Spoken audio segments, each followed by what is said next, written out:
18h à 20h tous les dimanches. Toute l'actualité sportive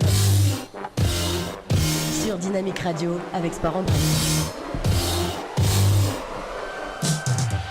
Bonjour à tous et à tous, et pour cette nouvelle année, eh bien Grégoire Moisan, déjà présent dans le studio, est en train de le démonter tout simplement.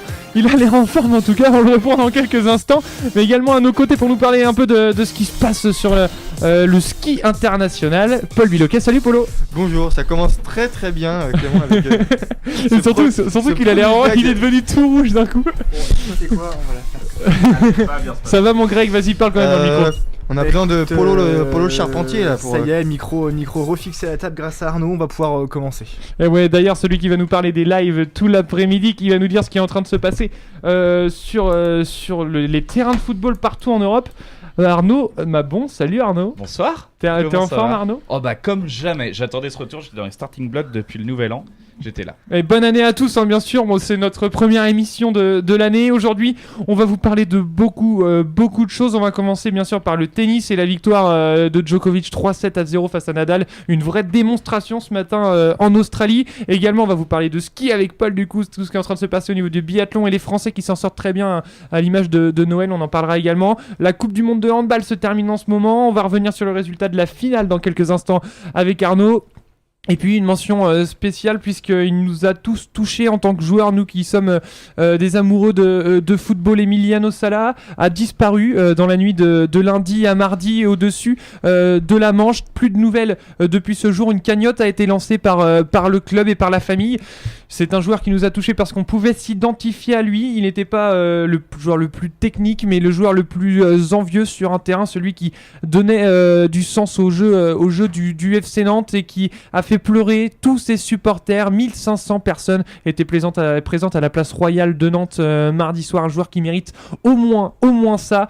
Vivement mercredi pour que l'hommage soit encore plus beau dans l'un des plus beaux stades de France, la Beaujoire. On pourra en reparler également tout à l'heure avec Fabien Lévesque et Anthony Brulès qu'on a pu contacter par téléphone. Mais on va commencer, on va essayer de s'égayer un peu dans ce début d'émission, parler des choses positives avant de parler de cette malheureuse disparition. Arnaud, est-ce que tu peux nous donner les résultats de cet après-midi déjà en France, parce que Montpellier a repris sa marche en avant. Et oui, Montpellier qui s'est imposé 2-0, qui recevait Caen, et donc il s'est imposé 2-0 grâce à un but de Gaëtan Laborde et un but contre son camp de Paul Bays. Et Lyon aussi, Lyon aime beaucoup le stade de la Licorne. Lyon tout à fait, qui est en train de jouer et qui est en train de gagner 1-0 à Amiens à 65e minute grâce à un but de Denayer. Et puis il y a deux matchs ce soir également, un 20h et un 21h Arnaud. Tout à fait. Et ce soir, on a PSG Rennes qui se joue à 21h.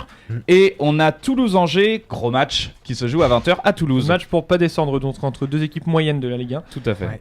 On se retrouve... Moyenne, on va se calmer. Mais et il y a le Bayern qui jouait en début d'après-midi. Le Bayern rencontrait le Stuttgart de Benjamin Pavard, futur justement bavarois. Exactement, ouais. Tout à fait. Et Bayern qui s'est largement imposé 4-1. Contre Stuttgart, avec à noter un penalty loupé de Lewandowski, mais qui marquera ensuite en fin de match. Très bien. Il et y du avait côté un but de Ribéry ou pas ? Comment ? Est-ce qu'il y a eu un but de Ribéry ? Du tout. Ah non. C'est plus compliqué. Pourquoi Et c'est d'ailleurs la dernière saison, on en reparlera de Franck Ribéry au Bayern. Certainement, rien n'est officiel. Mais Si, Ribéry, c'est Ribéry officiel. qui ne veut pas raccrocher pour autant, il est ouvert à un dernier challenge. Et le Barça est allé se balader sur la pelouse de Riron également, Oui. Mathieu Arnaud. Moi c'est Arnaud, vous ferez attention, on peut confondre de temps en temps, mais... Deux prénoms qui se ressemblent. Non, Mathieu est plus beau. Ah oui. Donc du coup, j'étais pas au courant. Barcelone, Riron, le match qui vient de se terminer, et 2-0 pour le Barça. Pour le Barça, tout à fait. Pour le Barça, c'est dur à dire, mais ça va, on se remet en Et sinon, en temps, Italie, on a des résultats plutôt intéressants et des matchs exceptionnels qui se sont déroulés. Aujourd'hui, la Fiorentina et l'AS Roma ne jouaient pas contre, mais ont connu des matchs exceptionnels. Oui, la Fiorentina qui s'est imposée 4-3 sur le terrain de Chievo, grâce à des buts de notamment Muriel, Benassi et Chiesa. Un doublé de Chiesa. Et pour la Roma ? Et la Roma qui menait 3-0 à la 40e minute sur le terrain d'Atalanta et qui finalement s'est fait remonter 3-3. Et il y a d'autres sports également en ce moment, Arnaud. Est-ce qu'on peut nous dire un peu les résultats de ces matchs ? Justement, on va commencer par la Coupe du Monde 2. On a la finale en ce moment entre la Norvège et le Danemark. Tout à fait. Et c'est le Danemark qui s'impose, qui est en train de s'imposer assez tranquillement après une première mi-temps à 18-11. Et là, actuellement, il y a 20-12. Ouais, alors là, 33e minute. on est vraiment en train de voir du coup que le Danemark n'a pas fait, n'est pas là, vraiment pas là par hasard. À domicile, ils sont exceptionnels les coéquipiers de d'Hanson. Et sinon, sur les autres terrains, des autres sports en Europe. Et ben, on a du rugby avec le RC Toulon qui reçoit le Stade Français. Et le Stade Français est en train de mener 27-3. Il reste quelques minutes, on est dans le temps additionnel.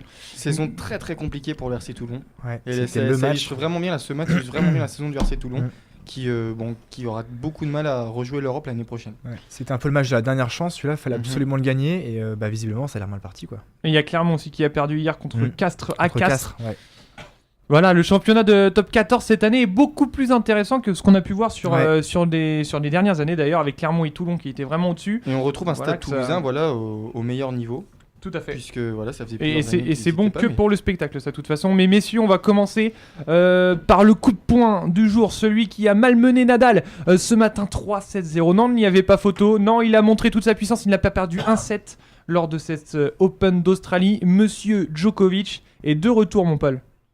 Ah bah oui, Novak Djokovic est de retour. Et moi qui étais, vous le savez, comme je suis critique des Français, après la demi-finale de Lucas Pouille, très critique après la performance de Lucas Pouille en me disant finalement la première fois qu'il joue un top 8 dans ce tournoi, hop, il se fait éclater. Et finalement, quand on voit la performance de Djokovic en finale contre Nadal qui est quand même 11 fois vainqueur à Roland-Garros et multiple vainqueur de Grand Chelem, qui arrive même pas à marquer un set sur Djokovic et même pas faire un 6-4, c'est-à-dire qu'il s'est fait breaker sur tous les sets. Et ben écoutez, honnêtement, que dire quoi. Djokovic était largement au-dessus. Tous les coups, pourtant Nadal était pas mauvais. Hein. Nadal faisait ses coups, mais Djokovic trouvait la solution à chaque fois. Il était précis comme jamais. Il faisait des passings impeccables. Il y avait rien à dire. Ses services, il a fait des jeux de service quasiment 3-4 aces à chaque fois impeccables. Honnêtement, rien à dire. La performance parfaite de Djokovic, un 20 sur 20. Ouais, Que dire c'était monstrueux, Grégoire. Hein. Il a été impressionnant tout le tournoi.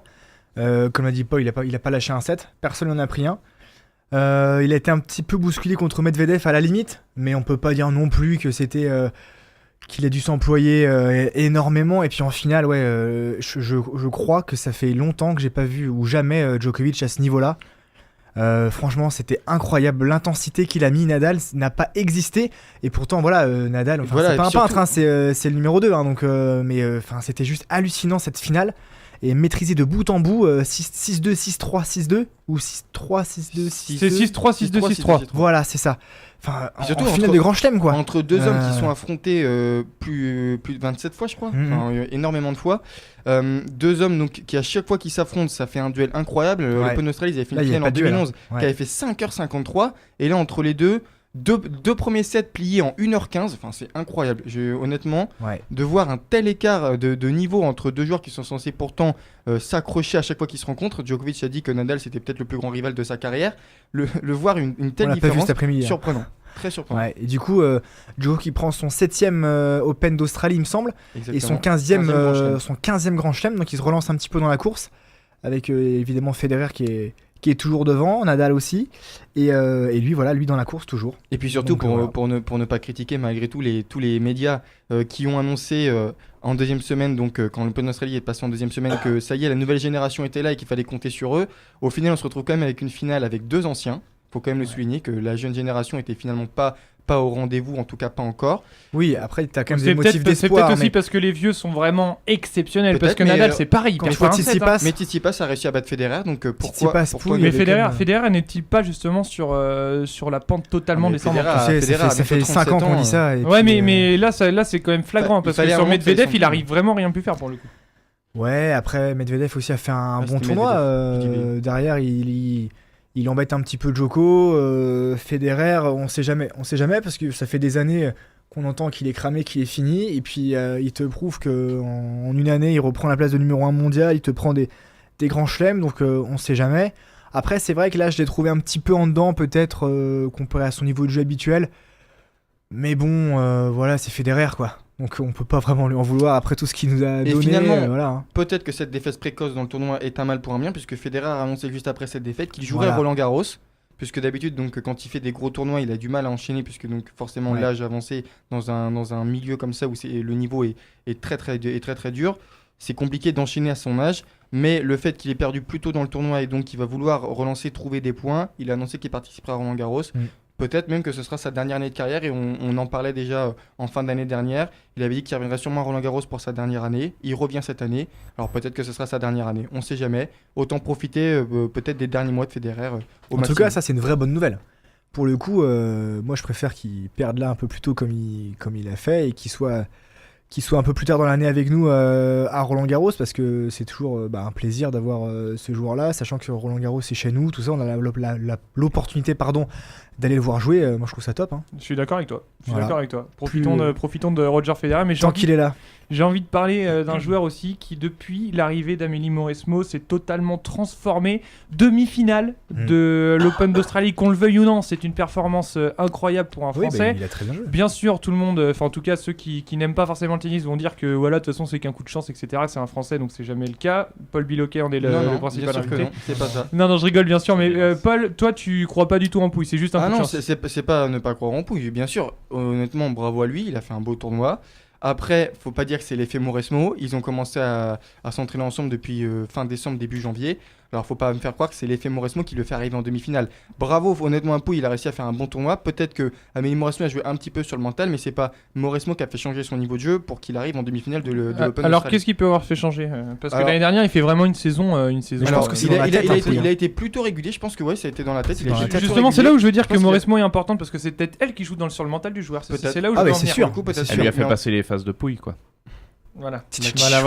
D'accord. Non, mais il me faut un Arnaud dans Non mais l'émission. j'adore j'aime ce beaucoup. genre de vanne. J'aime Merci beaucoup. Arnaud. De rien. Mais Ça me non, fait plaisir. mais Lucas Pouille a été constant. Après, il faut quand même regarder, même s'il fait un super tournoi et qu'il arrive en demi-finale, il joue pas un top 8. Il y a quand même un moment, il joue un top 8. Et un top 16, le seul qui joue, c'est Raonic. Et Raonic, bon, il est top 16. Mais il fallait le C'est sentir, un gros Raonic, hein. joueur, mais Raonic, en vrai, il est pas dans le top 16 mondial, il est encore plus loin. Il a été blessé longtemps, il revient. Alors oui, Raonic est un excellent joueur. Il faut prendre en compte mais une c'est quand même super sur victoire. dur avec les services de Raonic, Bien c'est quand sûr, même pas facile. C'est une super victoire, mais c'est Non, pas il le fallait le Raonic. sortir. C'est pas le Raonic qui était 6ème mondial il y a 2 ans. C'est pas ce Raonic là. Ah mais c'est pas le Lucas Pouille qui était dans le top 20 il y a 2 ans. Ben, non je plus. pense que sur ce tournoi-là, on a retrouvé Lucas Pouille qui était justement D'accord. top 1. Et Oui, c'est pour mais ça- contre et c'est pour Raonic, ça il qu'on a n'était eu- pas favori contre Raonic. Très honnêtement. Non, mais Ah, c'est pour les c'est- bookmakers en tout cas c'était net. Hein. La c'est- cote elle était à bien 3,30. sûr. Et parce que Mais oui. Raonic avant élimine, je sais plus qui, mais il a éliminé un gros joueur, Kyrgios, je crois, c'était Parce que Masson ça Kyrgios, il élimine reste Kyrgios. Raonic. Et quand tu vois que Pouille, le problème c'est souvent mental, tu te dis ça y est, il arrive dans une phase, dans un tournant, dans ce tournoi, il va pas le passer. Et bon, bah il l'a passé. Mais attendons Donc, de voilà, voir la hein. suite de la saison pour lui. Il va y avoir des grosses échéances en février, c'est un peu plus calme, mais en mars, il y aura Indian Wells et Miami. On va voir ce que ça vaut. Moi, j'attends de le voir ce qu'il fera contre des joueurs du top 8, pas Federer et Nadal parce que forcément c'est la marche au-dessus, mais contre des Kevin Anderson, contre des Marin Oui. Cilic, voir ce qu'il fera contre eux. Et si contre eux il arrive à faire des bonnes perfs, là pour le coup, je commencerai à croire que Lucas Pouille a vraiment changé et qui réintégrera très vite le top 16 mondial. Voilà. Bon on l'espère en tout cas. Ah oui, on l'espère clairement, parce qu'on a Bah, plus bien on a sûr. plus de joueurs dans le top 16 mondial en côté Non, mais c'est français, bien voilà, donc, qu'on ait un joueur qui honnêtement, nous on suscite, l'espère. voilà, quelques émotions. On a Tsonga et Pouille, c'est déjà. Son c'est gars, déjà mieux que rien. son gars. Tsonga il y a quelques années. Il y a On quelques sait- quelques années. c'est Il y a ton- quelques sait-on années. jamais s'il a envie de prendre la relève et de suivre Pouille. Voilà, non, ce, non, serait, mais ce serait beau. Bon, on a C'est plus bien. de mal à y croire, mais. faut confirmer, mais je trouve que c'était que du positif. Et après- la performance de Pouille sur tout ce tournoi. Et après cette terrible déception au mois de novembre dernier avec la défaite, mais alors honteuse en Coupe Davis où la France ne arrive pas à breaker une seule fois ses équipes croates, Ah oui, voir un Pouille à ce niveau-là quand même, ça Ah bah donne oui. du baume au cœur. ça fait plaisir Bien évidemment. sûr. Pouille, ouais, j'ai l'impression, c'est ce qu'on disait, j'ai l'impression que le souci c'était pas dans son tennis, c'était Dans la tête. c'était dans la tête. J'ai l'impression qu'il était tout le temps, Tant mieux, triste, s'il a tout le mis temps son en année dedans. 2018 de côté. S'il a Voilà. mis son année 2018 derrière lui, tant mieux pour lui. Voilà, Mais qu'il Tant reparte. mieux pour mais- nous. On est tant mieux français, pour on le nous sait, aussi. les Français ont tendance à s'emballer. Alors attendons, je vous en prie, la suite de la saison et la suite des prochains mois pour voir ce que Lucas Pouille Bah, va soit on faire. s'emballe, soit on est défaitiste. Donc, Non, non, non, on peut, donc, être, on peut non. être réaliste. Il y a réaliste entre les deux. oui, non, Je mais préfère qu'on le toi, soit. tu arrives à l'être. Voilà, je préfère qu'on le soit réaliste et qu'on attende de voir. Honnêtement, Après, on peut quand même se après féliciter Indian de Wells, ce qui s'est voilà. passé. Bien Voilà, sûr, bien profitons, sûr. Soyons profitons. contents et puis en plus, voilà, Oui. on- Mais on après pense Indian avoir Wells des et joueurs. Miami, je vous promets qu'après Indian Wells et Miami, je serai le premier à dire Lucas Pouille, je crois en lui. Si à Indian Wells et Miami, il arrive à faire 2 super performances. Voilà. On en Et parlera à ce moment-là. but. J'ai un petit but juste Ah, 2 secondes. but, vas-y Arnaud. Un petit but à Torino qui joue contre l'Inter et Torino marque donc son premier but 1-0. Et je voulais juste vous parler du top 14 Toulon Stade Français, je vous ai RCT. parlé il y a quelques minutes. Tout à fait, le RCT qui se faisait malmener contre le Stade Français et finalement on a vécu une fin de match incroyable avec Entre la 80e et la 87e, 2 essais et 2 pénalités. Et donc 7 minutes de temps additionnel. 7 minutes de temps additionnel. Et donc Toulon qui gagne finalement ce match 33-30. On en est où toujours victoire chaud. de Lyon pour le moment sur le terrain d'Amiens, 1-0, stade de Tout la à fait, Licorne. ça Là n'a où ils pas se sont bougé. qualifiés, c'était mardi soir, on était ensemble Grégoire. Et oui. Qualification de Lyon sur la pelouse d'Amiens déjà, de ces 2-0. Tout à fait. Voilà. Mais sinon C'est les autres très sympa. scores. Dis-moi. Et bah je peux dis-moi vous tout. donner par exemple en ce moment la finale de championnat du monde de handball. Bien sûr, parce qu'on Avec- arrive bientôt au terme de la rencontre. On est à la 42e, il reste quand même un 18 petit peu de minutes. temps. Voilà. Oui. Oh, Non, mais c'est c'est- Maths P, non Ouais, ça Non, fait mais plaisir. Ouais, essaye déjà de me donner les scores. Et puis bah on essaye de voir. 22-15, on est à 4 partout dans cette deuxième mi-temps. Et d'après toi, est-ce que c'est fait Arnaud du coup? Au vu de la partie, je pense que le Danemark est parti pour être. Tu sais pourquoi je te dis ça? Pourquoi Parce qu'on va en parler juste après Calvin Oh là Harris là. et Sam Cette Smith. transition. On Ouais, dirait une transition. transition de professionnel. Ça, c'est dingue. du travail. C'était Calvin Harris et Sam Smith Promise. Hop. Et on va revenir tout de suite, donc messieurs, comme on le disait sur le handball. Arnaud, est-ce que tu peux nous redire le résultat pour l'instant dans la finale entre le Danemark et la Norvège? Le Danemark qui joue à domicile. Et bah l'écart se creuse encore plus avec 24-15 pour le Danemark qui mène donc 24-15. Voilà. Ça fait 9 buts de différence. Ça fait 9 buts de différence. Waouh. Et oui, Mais Des chiffres et des lettres, impressionné des tous chiffres et en des maths cet après-midi, c'est dingue, je sais pas ce que vous avez bouffé. C'est peut-être toi qui es vraiment à côté de la plaque pour le Non, coup. Je pense pas, je non, pense non. pas. Donc je pense on, pas. Merci. on parle du coup de cette équipe danoise qui est vraiment au-dessus du lot en ce moment. Est-ce que du coup ça fait pas un peu de bien également à cette équipe de France de se dire qu'au final le Danemark est peut-être vraiment au-dessus? Bah là, de toute façon, on l'a vu hier, la marche était trop haute, tout simplement.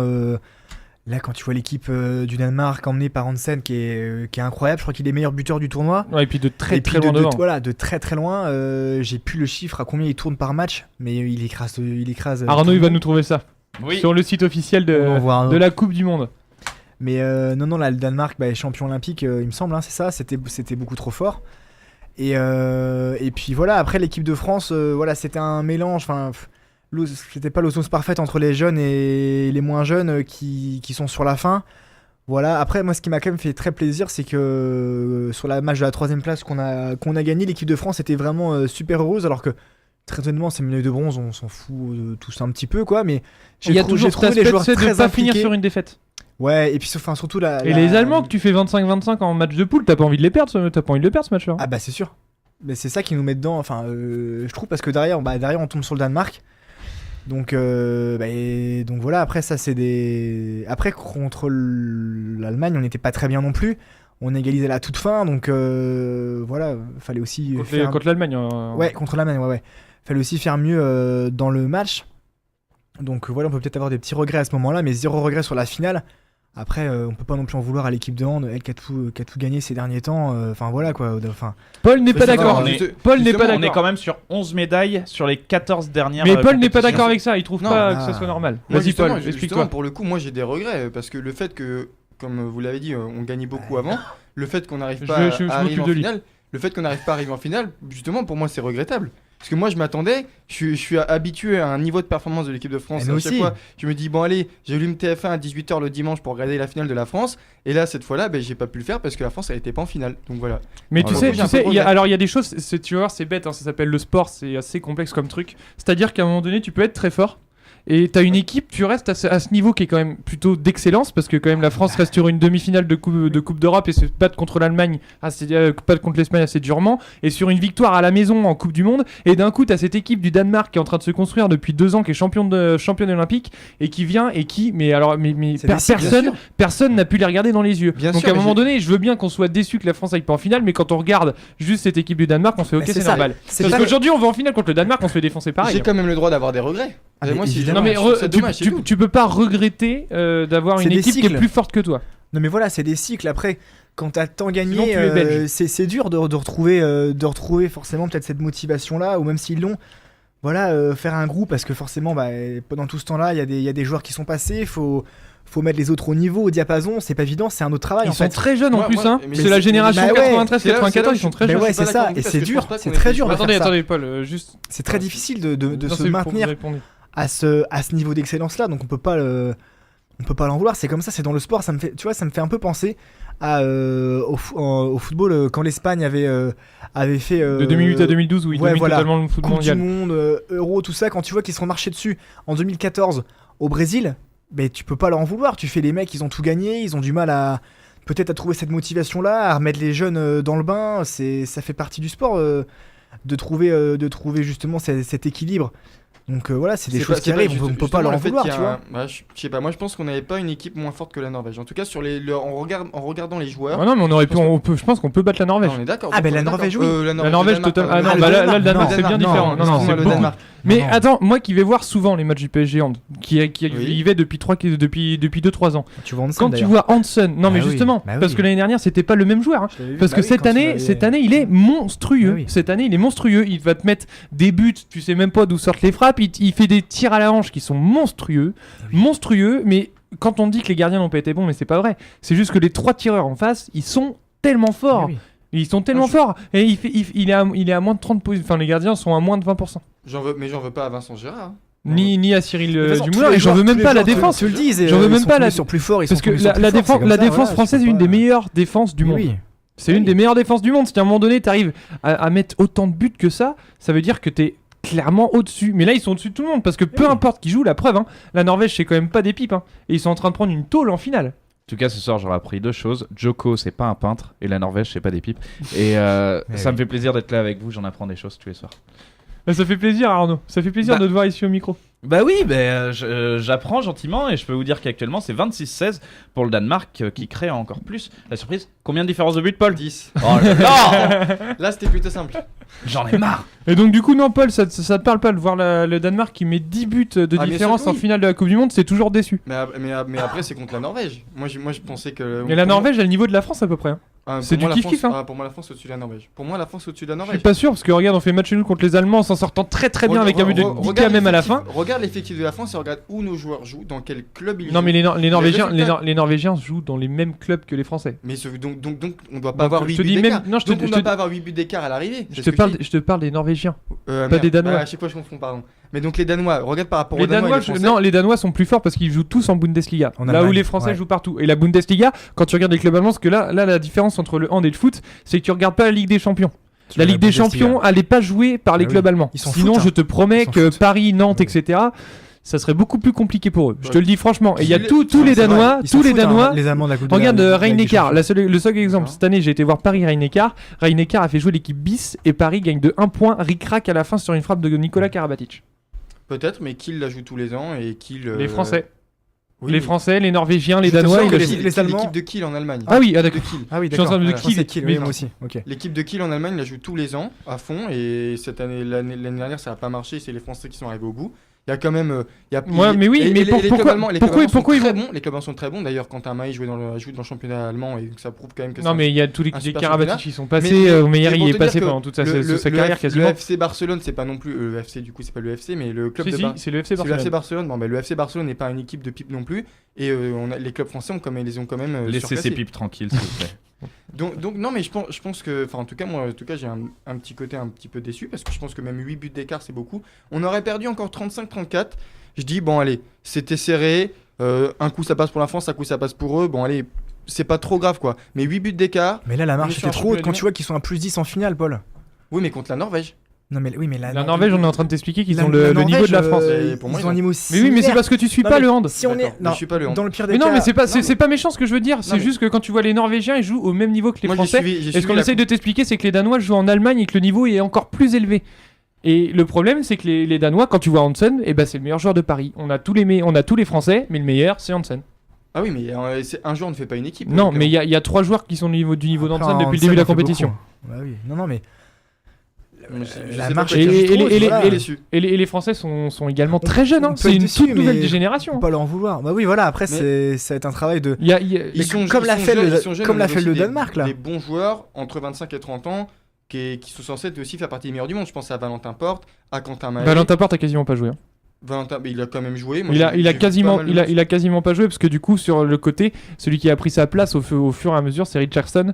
Au fur et à mesure de la compétition, il a pris clairement la place. Je pense de, que si on de regarde le Valentin temps Porte. de jeu, Valentin Porte a plus joué que Richardson. Non, justement, c'est ce que la réflexion que je me suis fait hier et l'autre est à quasiment 30 minutes de plus sur la compétition, ce qui est énorme en handball. Ah ouais Ouais, non mais si c'est énorme. Et Richardson a complètement pris la main de l'équipe et c'est pas pendant la première phase de poule qu'il l'a pris, c'est après, c'est C'est dans la facile. deuxième. Donc ça veut dire que quand même Ouais, ouais. ça montre aussi que le mec Il est restait quand et même au-dessus. Quentin Mahé Stromae, Luka Karabatic, Nikola Karabatic, Nicolas qui n'a quasiment pas joué, qui est rentré que sur deux il a fait seuls quand même la différence quand il est matchs. rentré. Luka Mais il a Karabatic bien fait, qui il a mis beaucoup d'erreurs. le but au buzzer validé aujourd'hui. Mais après, aujourd'hui. voilà, ceux qui ont plus joué, c'est Oui. simple. Hein, c'est Rémi Lee, c'est donc on l'a dit Richardson, c'est Fabregas dans l'axe N'Guessan, central. il a 26 ans aussi, c'est pas un jeune. Non, mais jeune. oui, mais il a pas toujours été avec l'équipe de France titulaire comme il a Non, été là. mais bien sûr. C'est une nouvelle génération, c'est de nouveaux joueurs. Tu Le pars handball, pour un c'est chantier, voilà, te c'est reconstruire. ça. Et puis on verra Comme l'année l'a fait le prochaine, et Danemark on sur les verra dans dernières 2 ans. années, voilà, c'est ça. Maintenant, voilà, c'est du travail. Mais c'est voilà. c'est Mais comme l'a fait le Danemark. j'entends ta déception, mais je l'entends juste. Parce que la compréhension, je l'aurais si franchement, on peut se dire qu'on peut regarder dans les À yeux, aucun les yeux dans moment- les à yeux le aucun Danemark, moment, mais là on peut s'est pas. dit, on va les taper, tu vois ce que je veux dire. Devant le match, bah, ils étaient plus forts. Honnêtement, en partant au début de la compétition, si on avait demandé à l'entraîneur français, c'est comment son nom, c'est Dinard, c'est Ouais. ça Dinard. Dinard. On lui aurait demandé si il pensait gagner la Coupe du Monde, je pense qu'il aurait dit oui. Je pense qu'il aurait dit oui. Mais ils veulent tous la Soyons gagner. honnêtes. Non mais qui ne veut pas gagner une coupe Ils du veulent monde tous la gagner. Quand S'il t'es pensait pouvoir la quand gagner, t'es- pardon, non, s'il mais pensait quand- pouvoir mais la c'est- gagner. Mais non, Ouais. mais l'équipe du Danemark s'est faite pendant cette compétition. Oh. Elle s'est trouvée pendant cette compétition. On n'a jamais vu les Danois comme tu vois, par exemple le football, la France.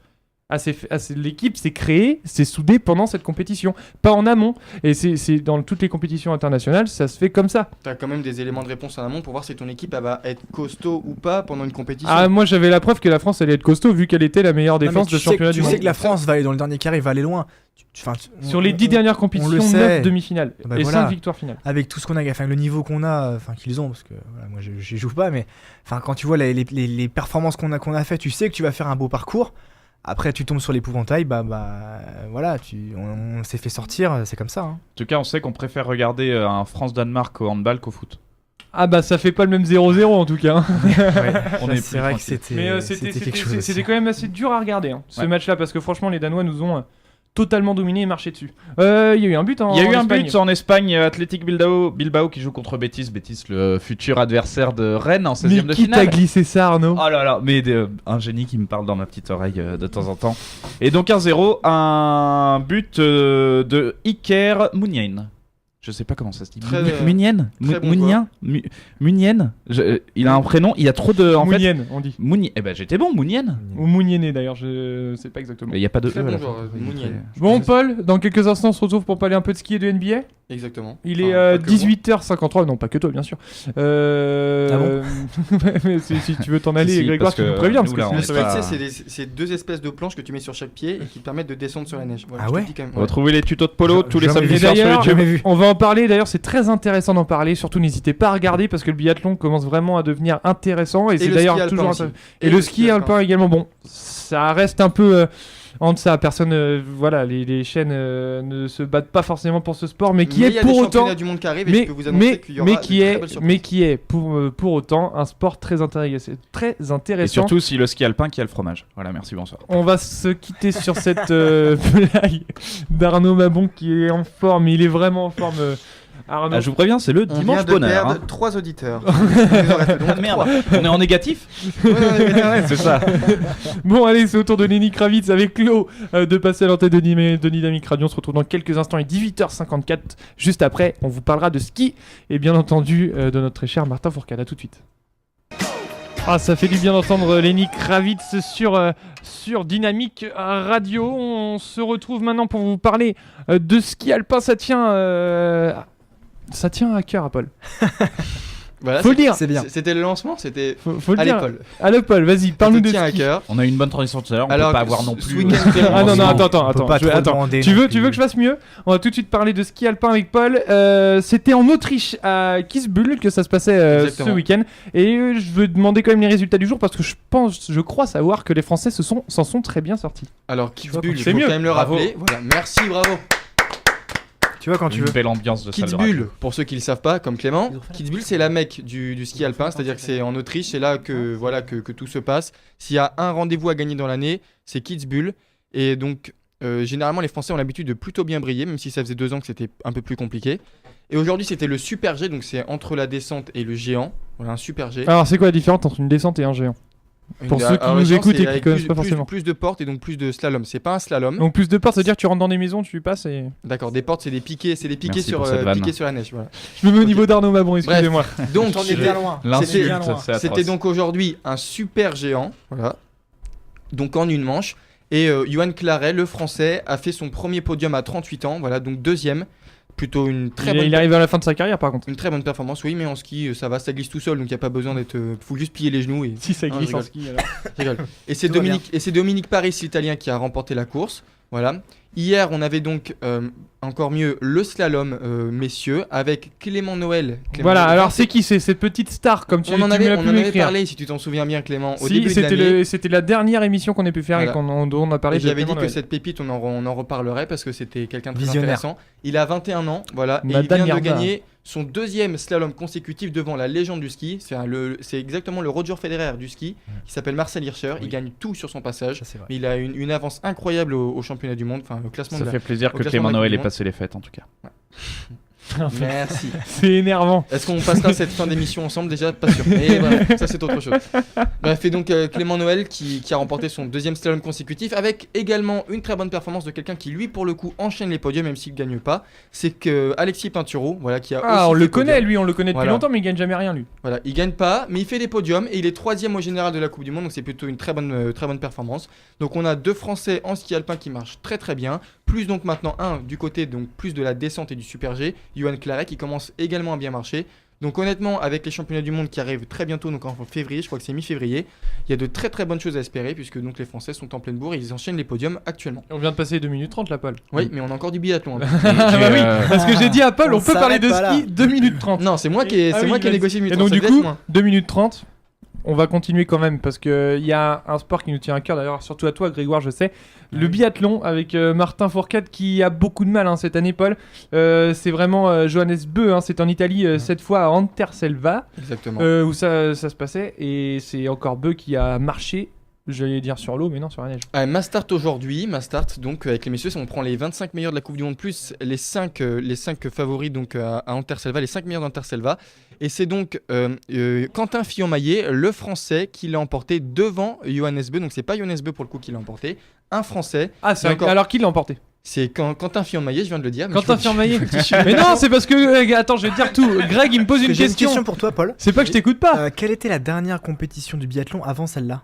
Où justement Fourcade était Excusez-moi. pas au top. Il était bon sur les skis. Non, il était très bon au tir. Messieurs, on va reprendre tout de suite. Il y a un but. Je voudrais... Non, il n'y a pas un but, juste pour vous dire que c'est terminé pour Norvège-Danemark et le Danemark est sacré champion du monde de handball. Sans surprise. Sans surprise, Voilà. 31-22. Oui, score c'est final. Oh la tôle.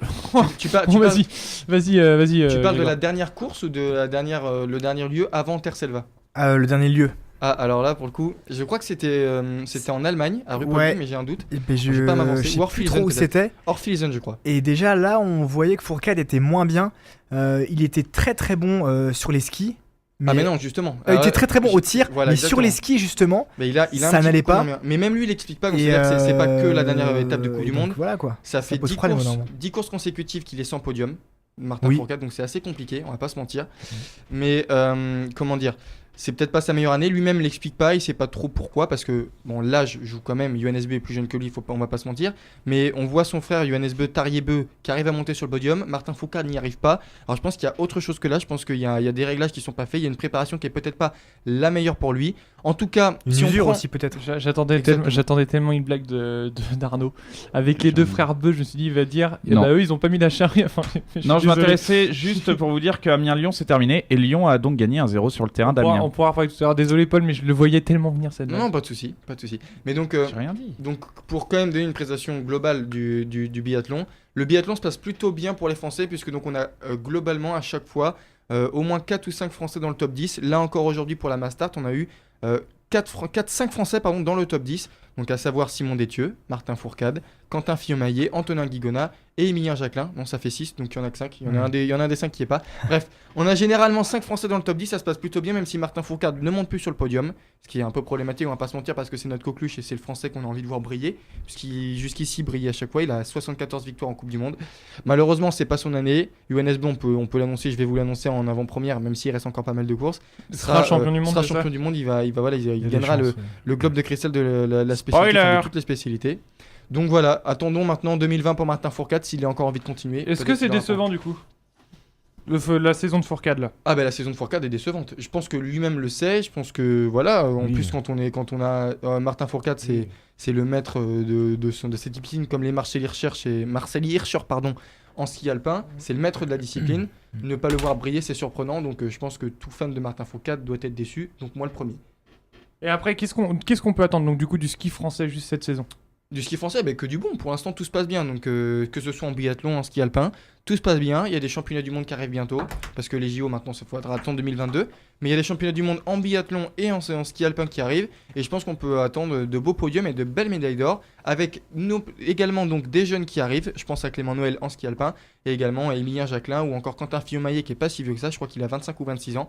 Donc, il y a de très très belles choses à espérer pour l'avenir, pour le ski français. Arnaud, Il y a Gaëtan.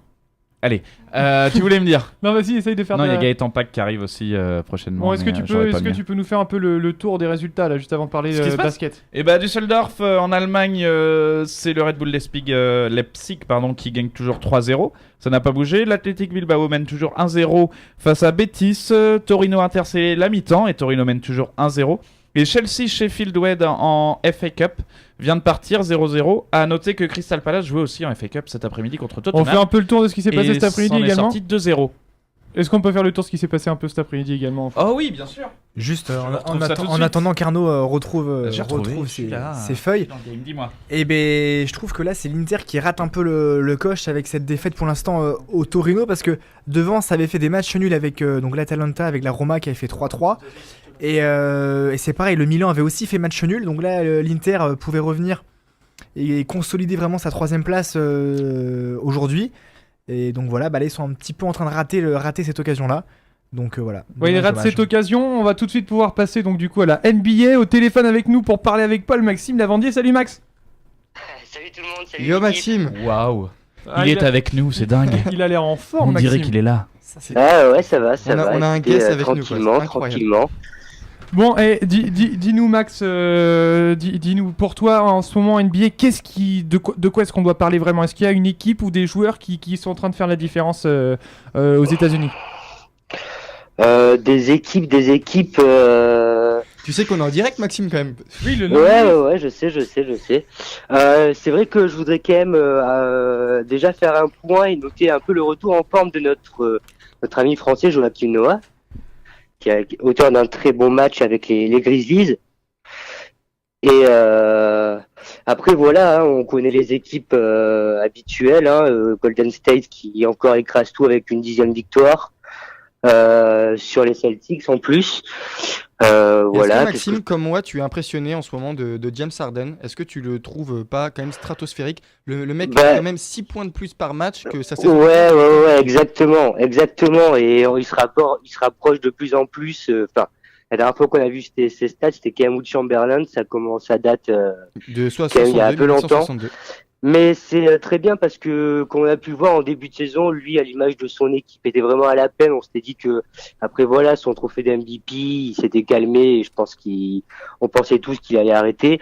Et on voit qu'en fait, c'est très bien. L'équipe marche sur l'eau, même sans un Clint Capella ou également Chris Paul, qui n'est pas là au dernier match, mais voilà, enfin, il marque, il est à plus de 30 points maintenant. Ça doit faire, c'est à plus de 10 matchs, je crois. Si je dis pas de bêtises, il est Beaucoup plus que 10 stratosphérique. matchs, même. Il est à plus de 20, Après- 22 matchs, je crois. Mais, Ouais, en plus. Mais après, il faut noter également que, voilà, en fait, le problème avec cette équipe, c'est que tout repose sur lui. Il prend quand même énormément de shoots à 3 points, comme on peut le voir. et il Quand vendange ça marche, beaucoup. c'est très bien. Voilà. Ouais, exactement. C'est Et surtout ça. quand ça va, quand il arrive à en mettre la moitié, c'est bien. Et on voit que voilà, quand il galère, des fois, il nous fait des 1 sur 18 ou 2 sur 20. Mhm. Enfin, c'est n'importe quoi. Et là, ça plombe un peu l'équipe et notamment le collectif de Houston. Mais après, voilà, il faut saluer l'homme quand même, The Bears. Tu le Pire, tout à fait. tu le vois MVP encore cette année? Ah, ça pourrait, hein. Ouais, ça pourrait. Après, voilà, on a encore aussi un Steph Curry qui est énormissime à 3 points. On a d'autres joueurs, on a des Antetokounmpo qui sont à fond. Après, voilà, ça dépend aussi de l'équipe qui est en forme. Et c'est vrai que Houston, en ce moment, comme j'ai dit, marche sur l'eau. Donc, c'est que ça peut être que bénéfique pour lui. Et il y a C'est une sûr. une équipe dont j'aimerais qu'on parle quand même parce que Golden State se déplaçait hier soir, vous devez le savoir, messieurs, au Celtics, et il y a eu que Exactement. 4 points. Est-ce que ça pourrait être la finale de cette année de NBA, Max? Ouais, ça pourrait. Après, je mettrais quand même aussi, pourquoi pas une petite pièce sur les Raptors, même s'ils sont, voilà, un petit peu moins bien, mais ça peut être aussi une équipe surprise. Mais en tout cas, c'est bien parti pour que ces deux-là se retrouvent en finale. Notamment également un Kyrie Irving qui leur a quand même bien fait danser, à l'image de Iguodala. Donc franchement, ouais, c'est les deux équipes les plus fortes de NBA, il n'y a pas à dire. Bah, Ouais, je mon suis Paul, pas tout Paul, à ouais, fait justement. d'accord avec toi, Maxime, parce que je pense que Boston, au vu de la saison, ils sont quand même assez réguliers. Pourtant, ils ont tous leurs joueurs. Gordon Hayward est revenu cette Bien année. sûr. Attends, t'es en train de dire ils sont C'était- réguliers, pourtant ils ont tous leurs joueurs. Irréguliers, Irréguliers, pardon. d'accord. Et je trouve que justement, ça manque. Moi, je m'attendais à avoir une équipe qui écrase cette conférence, et c'est pas le cas en fait. C'est pas le cas parce qu'ils sont 5e, je crois, pour l'instant de la conférence Est. Donc c'est pas une équipe qui archi-domine Non, la compétition. mais après, il faut toujours attendre les playoffs pour voir le vrai visage d'une équipe. Je pense que voilà, logiquement, toutes les équipes, toutes les grosses équipes, quand les playoffs vont commencer, il va y avoir un nouveau visage. On sait que voilà, même les joueurs sont dans un autre état d'esprit. Donc, on peut s'attendre à 3-4 équipes, notamment également Denver. Non, n'importe quoi. est en train de perdre Maxime. Il est en train de Là, il perdre est au bout Maxime, de il sa s'est vie. perdu. Si, mais Denver Ouais. est premier de conférence, je crois. Denver. Je crois que c'est eux, les Ouais, Nuggets. Denver est premier de conférence. Après, voilà, moi je pense pas qu'ils ont encore l'équipe taillée pour accéder au final. Mais non, avec le petit Lucas Doncic, là, Luka Doncic. Là, les Mavericks. Le Serbe d'ailleurs, Ouais, on embrasse ouais, notre c'est- ami notre ami Lucas qui est sûrement en train de nous écouter et qui voit qu'on parle de Luka Doncic. Et justement, Maxime, j'allais te poser une question parce que moi je trouve ça surprenant. Il y a les titulaires pour le All-Star qui sont tombés. Et Luka Doncic, qui était pourtant, on voyait souvent là, les classements les classements pour le All-Star là, qui arrivaient tous les 2-3 jours avec à chaque fois Luka Doncic qui était dans les premières positions. Il est finalement pas titulaire. Est-ce que toi, tu es surpris de ne pas le voir justement dans ces 10 titulaires, ou est-ce que finalement c'est plutôt logique vu que c'est quand même ses débuts en NBA et que le mettre titulaire dès maintenant, ça aurait quand même été une grosse surprise aussi? Ouais, je pense que c'est plutôt la deuxième option qui prime. C'est peut-être le fait il commence sa première saison en NBA. Après, voilà, il a démontré tout son talent en peu de temps. Donc, je m'en fais pas pour lui. C'est normal que cette fois-ci, il y soit pas. Le temps que vraiment il prenne ses repères. Et je m'inquiète pas pour lui. L'année prochaine, ça sera quasi sûr. S'il reste à ce niveau-là. Ouais. Bon, Maxime, merci beaucoup d'avoir répondu. En tout cas, j'ai une super photo de toi qui Ouais. m'a été envoyée Merci, par ta Maxime. copine. Des bisous à Agathe, ça hein. fait plaisir. On embrasse Agathe également. Et dis à Agathe qu'on s'appelle Merci très à vite. elle. Mais allez, merci mon Max, et puis on se retrouve bientôt. En tout cas, pour l'instant, on va passer Booba, petite soirée, fille la pour team. Paul. Salut, Bonne salut soirée, Max. On va passer donc Booba, petite fille. On va parler juste après. Donc un moment triste, on peut le dire. On a été tous touchés autour de la table par cette disparition, par cet homme, Emiliano Sala. On revient tout de suite après. On aura Nicolas Fradin qui a pu le côtoyer un petit peu quand il était à Sun Radio, tout comme moi. Donc on revient juste après Booba, petite fille. C'était Booba sur Dynamique Radio. On vous l'a dit, on va passer au moment un peu moins sympathique, on va dire, de cette émission. On n'a pas le choix d'en parler. Nicolas Fradin nous a rejoint. Salut Nico. Bonsoir. On va donc parler de cette disparition d'Emiliano Sala. Je veux juste commencer parce que je sais que tu as quelques souvenirs toi, avec Emiliano Sala. Ça a été le premier joueur que tu as pu rencontrer en zone de presse quand tu étais à Sun Radio à Nantes. Est-ce que tu peux nous décrire un peu le joueur que pouvait être Emiliano Sala, en tout cas auprès des journalistes? Bah oui, Emiliano, ça a d'abord été un super souvenir parce que c'était une zone mixte du côté du Moustoir après un 0-0, un triste 0-0 des Nantais. Mais il avait été super parce que ça va montrer son état d'esprit, tu vas voir, parce que ce jour-là, il aurait dû avoir penalty sur lui, clairement. Et puis il a été, au moment de lui poser la question, il y avait d'ailleurs Anthony Brulez de France 3 qui était à Qu'on côté de entendra moi, tout à l'heure. qu'on entendra tout à l'heure. Et c'est vrai on lui avait posé la question, est-ce que pour toi il y a penalty, il y avait faute, et il avait botté en touche, il avait dit pour vous il y a penalty. Et puis il a dit je vous laisse décider pour moi, j'ai pas envie de polémiquer sur ça. Le plus important c'est de marquer des buts dans le jeu, etc. Et c'est ce jour-là en fait que moi j'ai vraiment apprécié l'homme. et je me suis rendu compte qu'il était purement intéressé par le football et pas autre chose, pas tous les aléas qu'il y avait à côté. Et voilà, c'est un homme, un vrai footballeur qui pense qu'au football. Et on a vu coach Vaïd pleurer juste après avoir su que les recherches allaient être arrêtées, et qui a dit que c'est l'un des hommes qui l'a le plus marqué, l'un des hommes les plus humbles qu'il ait connu. Il a même dit, parce que c'est vrai, dans la mort on parle souvent plus des qualités des personnes, mais le problème c'est qu'avec Emiliano Sala on ne parlait également que de ses qualités, que ça soit avant cette disparition. Est-ce que ça peut toucher également le vestiaire? Est-ce que ça peut faire mal à ce vestiaire du FC Nantes? Je sais pas, déjà on va toujours en parler au présent, tant qu'on n'a pas de véritable... Les recherches ont été reprises grâce à la famille. Exactement, on va en parler au présent tant qu'on n'aura pas de nouvelles officielles. Et oui, je pense que forcément c'est dur à avaler pour le vestiaire, parce que Salah c'est plus qu'un joueur de foot, c'est aussi un homme qui est capable de porter son équipe, comme il a été capable de porter le FC Nantes ces derniers temps. Je crois qu'on peut dire que le début de saison réussi des Canaries, on le doit beaucoup à Emiliano. Il a porté grâce à ses buts 12 buts, abnégation, 12 buts, c'est Toto, je crois, ses meilleurs Toto sur une saison. Ouais, tout à fait. Il y était déjà là sur la moitié de saison, donc ça montre qu'il est toujours en progression, parce que on le voit, c'est pas forcément le meilleur footballeur techniquement parlant, mais dans l'âme et dans l'envie, je pense que c'est un exemple pour tous, et je pense que dans ce vestiaire, et on le sait à travers ce que disait Valentin et d'autres joueurs du FC Nantes, c'était un exemple, et il était porteur de cette motivation et de cette envie. Donc c'est vraiment, c'est plus qu'un joueur de foot qui a disparu aujourd'hui. On va d'abord écouter la première action d'Anthony Brulès que j'ai pu avoir au micro de Dynamic Radio, justement, pour voir un peu l'état d'esprit qui pouvait régner à Nantes en ce début de semaine. Côté média, ça a été un petit peu comme pour toutes les personnes qui ont pu apprendre la nouvelle au premier abord. Ça a été un choc, parce qu'on venait de le voir il y a pas très très longtemps en fait. Donc on savait qu'il était revenu la journée du lundi pour dire au revoir un petit peu à tous ses potes de Nantes avant de rejoindre son nouveau club de Cardiff. Donc nous de notre côté, quand on apprend ça, on n'y croit pas, parce qu'au départ c'était effectivement un avion de tourisme qui a disparu des radars entre la France et l'Angleterre, mais voilà, au départ il n'y a pas le nom d'Emiliano Sala, il y a simplement le fait que l'avion de tourisme devait aller à Cardiff. Évidemment que ça a déclenché pas mal de suspicions, et on s'est dit il n'y a pas que les circonstances, il doit certainement y avoir un lien de cause à effet. C'est ça, au début c'était vraiment la surprise à Nantes, que ce soit pour les médias ou pour les joueurs, parce qu'on s'attendait mais alors vraiment pas à cette surprise. Où est-ce qu'on en est aujourd'hui, Nicolas? Est-ce qu'on sait qui pilotait déjà, parce qu'on va entendre encore Anthony Brulès tout à l'heure qui va nous expliquer que l'avion a eu du mal à décoller, mais qu'est-ce qu'on sait vraiment aujourd'hui, parce que j'ai l'impression que c'est encore vraiment flou. Ouais, c'est dur de parler tant que l'enquête est en cours. En tout cas, il y a plusieurs enquêtes parallèles qui sont menées.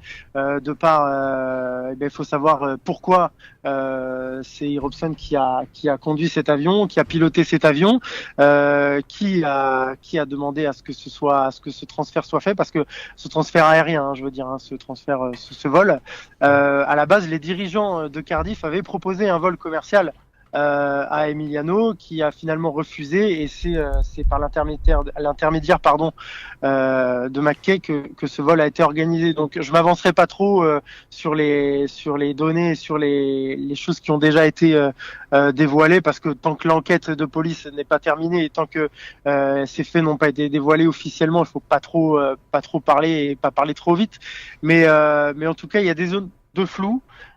Clément, tu dois t'interroger aussi forcément, parce qu'on voit cette histoire du pilote qui est toujours un peu bizarre. Pourquoi ça a été enregistré avec un pilote professionnel, et puis qui était sur le tarmac en plus, on le sait de sources sûres. Il était à Nantes et a dit il n'est pas monté dans l'avion. Exactement, il y était, et finalement il n'est pas monté dans cet avion. Et ensuite il a communiqué sur Twitter qu'il était vivant, qu'il n'était pas dans l'avion. Il a désactivé son compte. Voilà, beaucoup de zones floues. Difficile d'aller plus loin dans la réflexion, et surtout dans le fait de devoir trouver des solutions et des réponses à nos questions, mais il va falloir attendre l'enquête, et on est très impatient d'avoir des réponses à toutes ces questions. Avant d'entendre du coup Anthony Brulès qui nous parle de ce décollage, je vais venir vers toi, parce que on le sait, Nicolas et moi on est touché un peu par cet accident. C'était nos Bien sûr. nos débuts à la radio. C'était un peu notre manière de vivre à l'époque le FC Nantes, et il nous a vraiment touché, Emiliano Sala. Toi, d'un point de vue un peu extérieur, on sait que tu suis beaucoup Guingamp, donc qui est un club comme Nantes plutôt familial.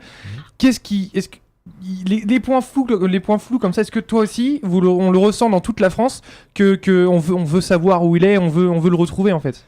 Ben ouais, je trouve que c'est un petit peu incroyable qu'on sache si peu de choses concernant l'avion.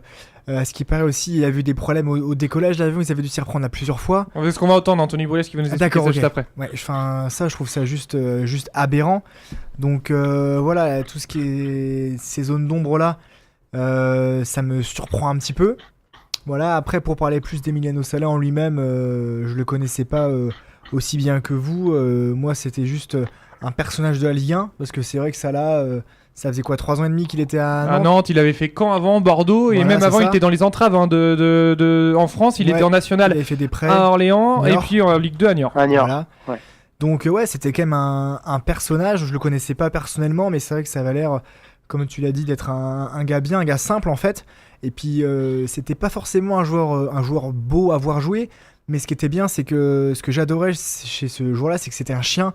C'était un mec qui était toujours là, qui mouillait le maillot, qui se battait sur chaque ballon et qui faisait beaucoup de bien à Nantes. Comme on l'a dit tout à l'heure, 12 buts pour Salah. Si il n'avait pas été à ce niveau-là, Nantes n'aurait jamais fait Un début de saison une pareil. reprise, on va dire, de saison aussi incroyable. Bon, Donc, Nicolas, juste avant de parler un peu du sportif et de ce qui peut passer dans la tête des joueurs, on va bien sûr parler de ce décollage avec Anthony Brez. On ne passera pas, on vous prévient juste les derniers mots d'Emiliano Sala. C'est une demande de la famille. Bon, après, nous, on n'est pas non plus, on connaît pas la famille d'Emiliano Sala, mais dans le respect, en tout cas, du club du FC Nantes et puis de la famille d'Emiliano Sala, nous préférons ne pas le passer. On passe donc tout de suite avec Anthony Brez qui nous parle justement de ce décollage compliqué. On sait qu'effectivement, il y a 2 pilotes qui se sont présentés. Il y en a un qui n'est pas monté dans l'avion. L'autre, qu'on connaît puisque maintenant son identité a été dévoilée. C'est un pilote anglais de 60 ans et qui donc était dans l'avion avec Emiliano Sala. On ne sait pas si le deuxième pilote n'est pas monté par rapport au fait que l'avion ne paraissait pas sécurisant ou qu'il n'avait pas toutes les garanties pour pouvoir voler. On ne sait pas s'il l'a refusé parce qu'il n'était pas en état de conduire, enfin de piloter. Tout ce que je sais, c'est que le pilote qui a finalement pris les commandes de l'avion a dû s'y reprendre à 4 fois avant de décoller et que les 3 premières fois ça s'est pas bien passé. Donc voilà, c'est surtout ça qu'il faut retenir. Et puis le fait que Salah avait déjà des mauvaises vibrations par rapport au vol aller, quoi. Ouais, c'est ça le problème, Nicolas, c'est qu'il l'a dit à Nicolas Palois, il l'a dit dans son message, il était pas du tout serein, notre ami argentin. Ah oui, clairement, il avait pas l'air. Après le vol de l'aller, il avait pas l'air sûr de lui. Il avait des interrogations sur l'état de l'avion, sur la façon dont allait se faire le retour. Clairement, il était pas serein, il était pas rassuré. Il en a parlé à Nicolas Palois. Il en a fait part aussi sur WhatsApp, je crois, à ses amis. Donc c'est vrai que il y avait déjà des questions qui se posaient. C'est pas un homme qui a l'habitude de s'inquiéter en plus. Donc même dans son voilà, message vocal, sa voix est plutôt posée, plutôt calme. Oui, voilà, ça a l'air. Ce message a l'air plutôt, même, j'ai envie de te dire, sur le ton de l'humour. Il est en train de rigoler avec ses potes, comme les joueurs de foot, etc. le font. Donc il y a rien d'alarmant en fait dans tout ça. Il y a des interrogations, encore une fois, on en revient à ça, sur la façon qu'il a eu de dire à Nicolas Palois que ça lui faisait un peu peur, etc. Ça rajoute en fait au mystère tout ce qui s'est passé avant ce vol. Alors c'est peut-être au niveau de l'humour, il y a juste la dernière phrase quand même, quand il dit papa j'ai peur, on sent que là la voix commence à trembler quand même. C'est ça, mais c'est dur à interpréter en plus. Ouais, l'espagnol et le français, les mots sont différents, n'ont pas forcément la même portée, donc vraiment, c'est dur de se prononcer là-dessus. Et puis encore une fois, tant qu'on sait pas tout, il faut pas aller trop vite. Ouais, Paul, tu voulais réagir aussi. Je sentais pas du tout pour le message, pour l'avoir écouté, voilà. Je sentais pas du tout un message plutôt sur le ton de l'humour, plutôt à quelqu'un qui avait l'air fatigué, qui attendait avec impatience d'atterrir à Cardiff et c'est sûr peut-être pas inquiet, mais qui commençait à se poser des questions quand même. On sent dans le message que il est pas totalement serein. Moi je le vois en écoutant le message, je le sens pas. Oui, voilà. Vous voyez, voilà, il suffit qu'il y ait deux personnes et deux interprétations différentes. C'est ça, Comme tout quoi, à fait. comme quoi il faut attendre. Il faut attendre l'issue, savoir vraiment ce qui s'est passé, parce que là, c'est trop ouvert à l'interprétation et on a besoin de plus de réponses. Oui, Grégoire, je voyais que tu voulais réagir également juste avant qu'on parle du sportif et du FC Nantes du coup. Ouais, bah justement, j'allais justement en parler, donc si tu veux, on peut attendre un petit peu. Ouais, Je on va tape, si juste tu veux. faire passer la réaction de Fabien Lévesque, hein, Ouais, Nicolas, ouais. et puis on Ouais. réagit après. Bah, c'est vrai que c'est la Très grosse inconnue, savoir comment les joueurs vont réagir après la disparition d'Emiliano Sala. On a vu pour la reprise de l'entraînement que les joueurs étaient très très marqués. Il y a eu beaucoup de dignité quand même dans le discours de Valentin Rongier, mais on a vu beaucoup de larmes, beaucoup de tristesse. Et évidemment que la séance hier était forcément moins intense que d'habitude. Il va falloir se remettre dans le bain de la compétition. C'est ça la grosse difficulté maintenant pour les joueurs de coach Vaïd. Et il y aura un autre match qui va être compliqué à aborder, c'est le match à la Beaujoire mercredi prochain contre Saint-Etienne, parce que là on peut s'attendre évidemment à un immense hommage du stade pour Emiliano Sala. Il y aura un aspect émotionnel à gérer qui va être très très compliqué aussi. Donc ça va être la question va être de savoir combien de temps ils vont mettre à digérer toute cette histoire, à faire le deuil de la disparition d'Emiliano Sala. Et ça peut prendre du temps et ça peut impacter la suite de la saison du club, ça c'est une certitude. Ouais. Ouais, hein, Nicolas, ça va être compliqué, mais ça va être compliqué dès mercredi, hein, parce que Nantes reçoit Saint-Etienne, et puis c'est surtout que ça va faire du bruit à la Beaujoire. Il va y avoir un grand hommage qui va être rendu à Emiliano Sala. Est-ce que ça serait pas même un peu tôt de le faire là? Alors par contre, j'ai pas entendu ce qu'a dit Fabien parce que j'avais pas le retour. Il nous explique, Fabien Lévesque, que justement ça va être compliqué, qu'on sait pas comment les joueurs vont réagir, c'est tout l'un ou tout l'autre en fait, et que mentalement ça va être vraiment dur pour les joueurs, quoi. Ouais, bien sûr, il y a un électrochoc qui a eu lieu. En tout cas, maintenant à voir dans quel sens il va porter l'équipe. On sait que les supporters seront là. On sait que le FC Nantes, tu le sais aussi Clément, c'est une famille, hein, c'est supporters, joueurs, dirigeants depuis très longtemps, ça marche comme ça, c'est très soudé. Donc on sait qu'en tout cas le stade lui portera les joueurs. Maintenant, comment vont être les joueurs? Oui, ça paraît un peu tôt pourquoi? Parce qu'on n'a pas de nouvelles, parce qu'on sait à l'heure actuelle, on sait pas où est Emiliano. Donc tant qu'il y a des interrogations. Si c'est négatif, on pourra faire le deuil, mais en tout cas pour l'instant il est pas fait et je pense que pour les joueurs, sans être trop négatif, hein, mais je pense que ça va être très compliqué, et surtout l'équipe qui arrive en face, hein, puisqu'on va parler de sportifs.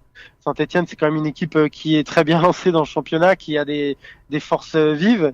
Donc là, il va falloir être très costaud mentalement, et on va voir aussi l'âme qu'a cette équipe justement dès mercredi. Oui, Paul. Ah oui, c'est évidemment tragique ce qui s'est passé pour Emiliano Sala. Soyons honnêtes, les chances de le retrouver vivant sont très très minces.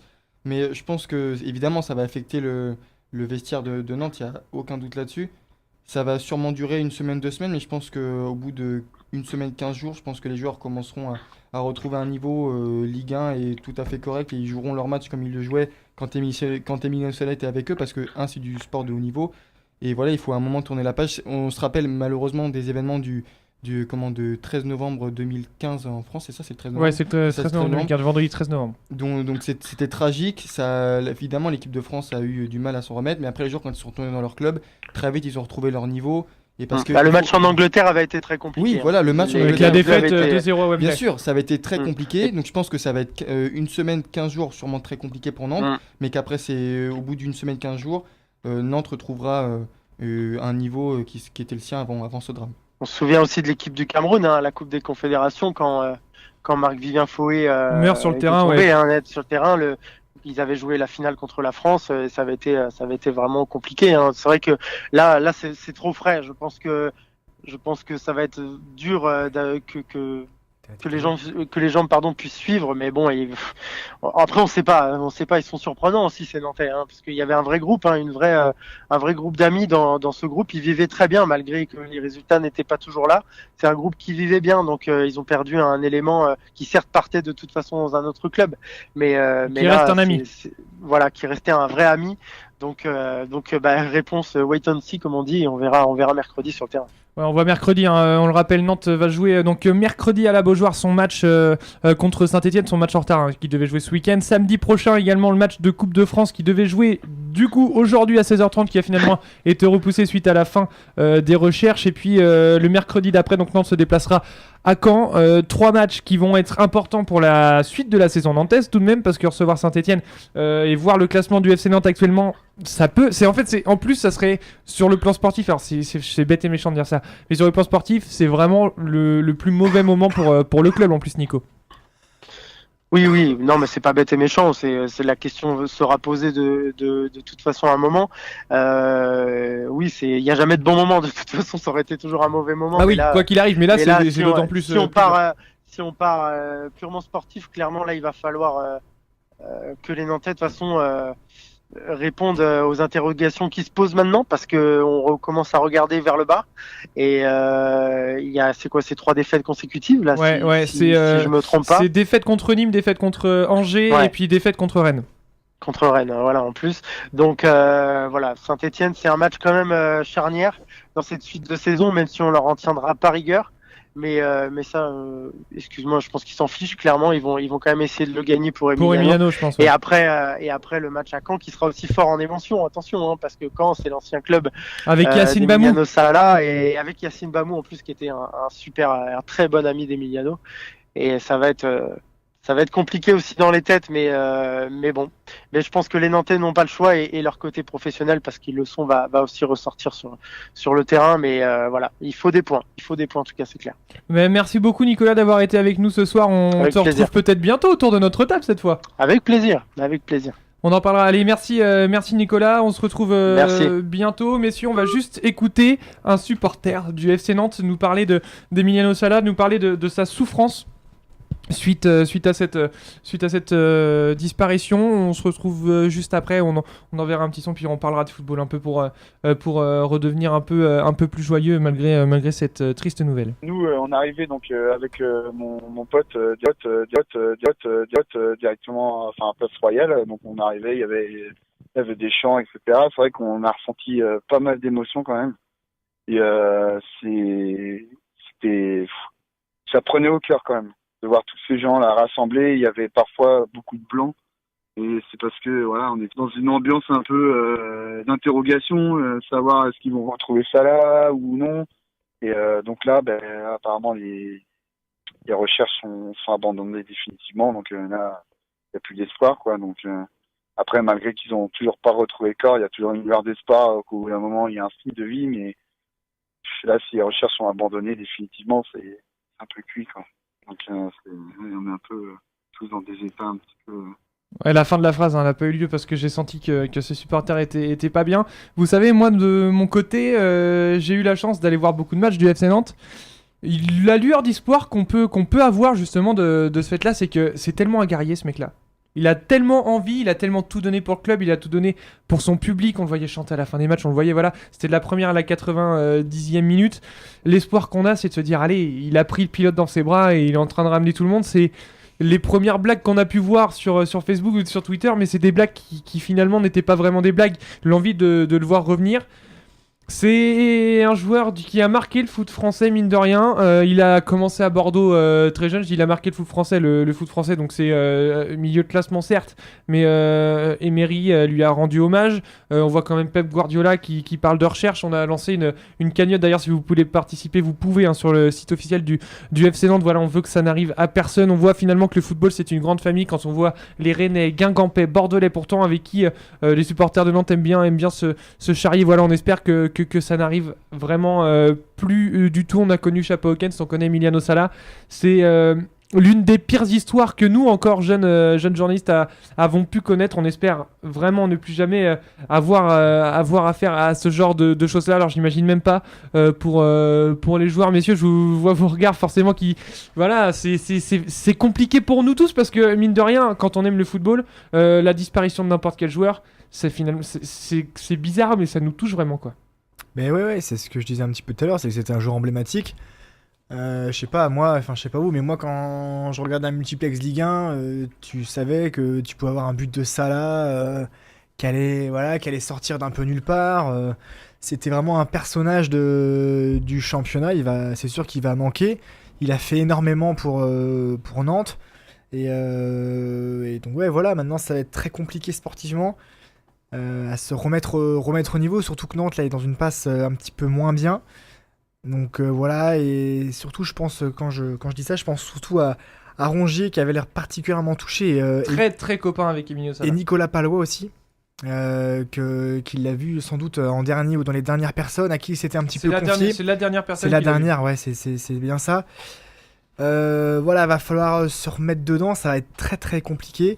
Après, peut-être que le foot, ça peut être aussi un échappatoire à tout ça. Comme le prouve Yacine Bamou, hein, qui Voilà, s'en qui a sort marqué comme en ça. Coupe de France. L'année dernière, Yacine Bamou et Salah mangeaient souvent ensemble, l'un chez l'autre, et étaient très très proches. Et on le voyait, Yacine Bamou qui s'est mis à pleurer au téléphone de journalistes de l'équipe. Voilà, l'espoir est là, mais. Oui, voilà. ils y croient plus. C'est pareil. Soyons réalistes. C'est ça en fait. C'est Si on a vu que. le message un peu de Pierre Ménès, même si je suis pas tout le temps d'accord avec lui, il a mis un message plein de fatalisme, il me semble, sur Twitter il y a quelques jours, pour parler justement de dire que les espoirs étaient vraiment très minces et qu'il fallait Après, il faut être réaliste plutôt- aussi. Bah oui. plutôt commencer à faire son deuil qu'autre chose, parce que ça fait quoi? Ça fait combien de jours maintenant? Ça cinq fait depuis jours. lundi dernier. Donc ça fait quasiment ça fait 6 jours. Ça va faire une semaine. Quasiment une semaine qu'il est en Demain, ça pleine fait une mer. semaine, donc bon. Honnêtement, s'il y avait eu des signes de vie d'Emiliano Sala, je pense qu'il aurait Puis pris l'avion contact n'a même depuis pas été longtemps. retrouvé. Hein. Voilà. Là, il n'y a rien. Mais ça rappelle un petit peu quand même le Malaysia Airlines, où quand on s'écrase en pleine mer, c'est quand même très compliqué déjà de retrouver les traces d'un avion. Ah oui. Donc malheureusement, retrouver des corps, c'est encore plus compliqué. Je dis corps parce que bon, disons même retrouver des survivants et des personnes, c'est très compliqué, les espoirs sont très minces. Et je pense que si on commence pas à faire son deuil, ça risque de traîner en longueur et ça sera peut-être compliqué encore plus pour Nantes. Si Nantes fait pas son deuil maintenant, ce sera peut-être encore plus compliqué de se dire tous les jours il y aura peut-être quelque chose, machin et tout. Ce sera peut-être plus compliqué que de commencer à faire son deuil. Voilà messieurs, il est 19h40, il nous reste à peu près 20 minutes d'émission. On va passer Kavinsky avec Night Call, puis on va revenir à la vie, on va revenir à la joie, voilà, celle qui nous fait plaisir, la Ligue 1, la défaite malheureusement de Marseille, une nouvelle défaite, on va pouvoir en parler avec Paul. On parlera également du match entre Rennes et Paris, parce que maintenant c'est dans 1h20, on va parler également d'Angers qui va commencer le match juste après, voilà, on va parler du match de Ligue 2 aussi. C'est dans quelques instants juste après Kavinsky. T'as dit Ligue 2 Night Call. Un peu de légèreté après avoir parlé d'Emiliano Sala. On va revenir tout de suite avec monsieur Arnaud Mabon. Bonsoir. Sur ce qui se passe en ce moment. Tiens, vas-y, donne-nous un peu les résultats qui ont lieu. Pour le moment, je sais que Lyon a gagné, mais il y a Chelsea qui jouait aussi. Et il y a Chelsea en FA Cup avec les premières minutes d'Higuain avec le maillot de Chelsea, et on est quasi à la mi-temps, toujours 1-0 pour Chelsea avec un but de Willian. Alors après, qu'est-ce qui j'ai pas suivi. Je peux te dire que la Liga, il y a toujours résultats. Athletic Bilbao Betis qui se joue et 1-0 toujours pour Athletic Bilbao, et Torino Inter et Torino qui mène toujours 1-0, 84e minute. Et je peux te parler un petit peu de basket aussi, Allez, vas-y. Avec, on en a toujours pas parlé, mais c'est le troisième carton entre Dijon et Lyon-Villeurbanne. Lyon-Villeurbanne qui est premier de la GP League. C'est ça, il y a Lyon-Villeurbanne qui menait très bien au bout du premier carton 19-15. Qui menait très bien. Oui, il menait, tu vois, des fois tu mènes, t'es tranquille, mais là il menait vraiment très bien, quoi. Et donc 19-15 au bout du premier carton. Et après un deuxième carton à égalité, c'est Dijon maintenant qui mène 54-46. À domicile donc. À domicile, tout à fait. Bon messieurs, on va commencer tout de suite à parler, il nous reste quelques instants avec vous, les 19h46 sur Dynamic Radio, de ce match à 20h, hein, il y a, qui se passe d'ailleurs à Toulouse-Angers. Greg, qu'est-ce qu'on peut... Non mais qu'est-ce qu'on attend de ce match, parce que ça va être un match typique de Ligue 1 quoi. Le chiant, voilà. Après, je serais peut-être pas aussi pessimiste que vous. Moi, je verrais bien une victoire de Toulouse. Quand tu vois, désolé, mais quand tu vois le match qu'ils ont fait contre Lyon qui s'en sort très bien grâce à Fekir qui est rentré. 2 buts partout avec Moussa Dembélé aussi. Voilà, une passe D, un but de Fekir. Là, il joue contre Angers. Voilà, si Toulouse arrive à remettre un petit peu les mêmes ingrédients que contre Lyon, normalement, il devrait gagner. Après, c'est vrai que c'est un match, c'est le 15e contre le 13e, il me semble. Ils doivent être 14e, Angers, ils sont passés devant Nantes. D'accord, ok, mais autant pour moi, c'est un match voilà, de bas de classement de Ligue 1, c'est des points importants pour ces deux équipes-là. J'espère que les deux équipes vont pas jouer un petit peu avec la peur au ventre et le frein à main. Bon alors, victoire pour Toulouse. Voilà, victoire toulousaine. Je te coupe juste parce qu'on va parler un peu du PSG. Avec Durmaz qui marque. But de Durmaz qui est suédois.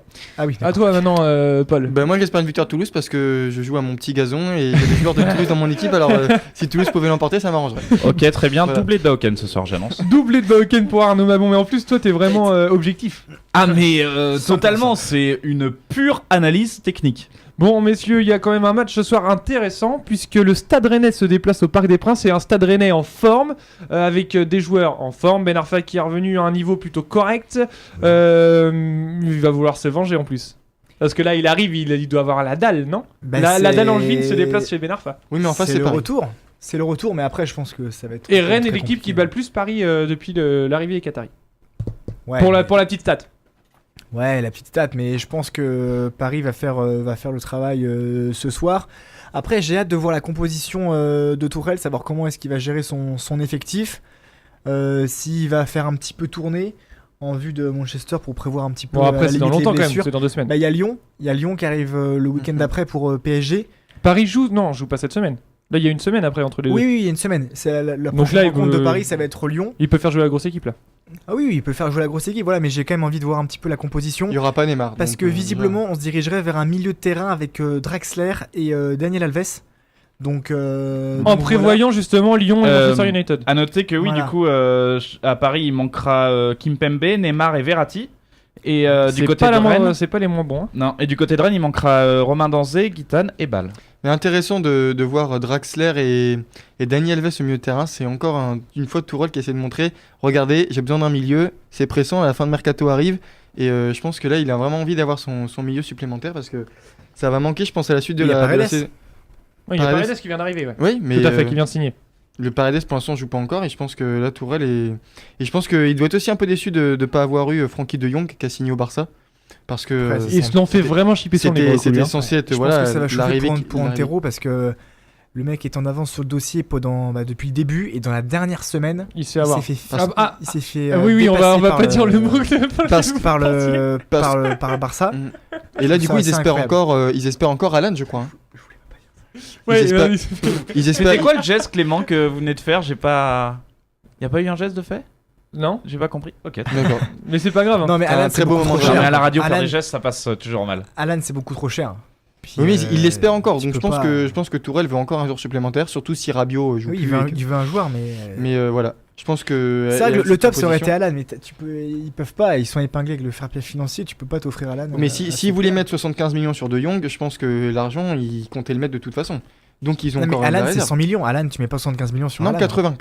Ah ouais, c'est vrai, mais 80 millions. encore. Attendez, Alors, messieurs, parce que là, il y en a un qui est en J'ai forme. une cote de malade qui vient de tomber. Ben Arfa marque, mais le PSG gagne. La cote est à 10. Qui joue? Qui mise Eh, dessus? sans rigoler, c'est peut-être la cote à jouer.